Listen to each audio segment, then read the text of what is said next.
நம்ம ஃபார்மர் உறவுகளுக்கு வணக்கம். இன்றைக்கி நம்ம வீடியோவில் என்ன பார்க்க போகிறோம்னா, நம்மளோட ப்ராடக்ட் ரா பனானா பவுடர் அது எப்படி நம்ம குழந்தைகளுக்கு செஞ்சு தர்றது அப்படிங்கிற செய்முறை தான். ஏன்னா ரொம்ப பேர் கேட்டிங்க இது எப்படி மேக் பண்ணுறேன்னு சொல்லிட்டு. ஸோ அந்த ஒரு வீடியோ தான் இது.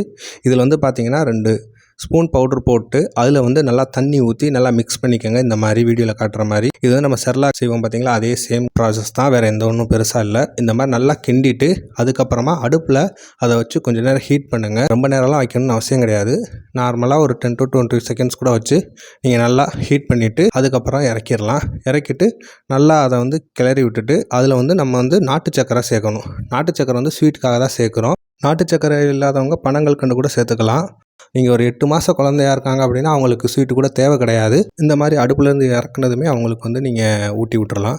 அப்படி இல்லை 1.5 வயசு 3 வயசு குழந்தைகளாக இருக்காங்க அப்படின்னா அவங்களுக்கு வந்து நீங்கள் இந்த மாதிரி ஸ்வீட் சேர்த்துக்கலாம். ஏன்னா நம்ம ப்ராடக்டை பொறுத்தளவுக்கு எக்ஸஸாக நம்ம எதுவும் ஸ்வீட் சேர்க்கலை. அதே மாதிரி எந்த ஒரு அடிஷ்னல் கண்டென்ட்டும் கிடையாது. இது 100% வந்து நேச்சுரல் ப்ராடக்ட் தான். இந்த மாதிரி குழந்தைகள் வந்து நல்லா விரும்பி சாப்பிடுவாங்க. நீங்களும் ட்ரை பண்ணிவிட்டு கமெண்ட் பண்ணுங்கள் ஃப்ரெண்ட்ஸ். தேங்க்யூ.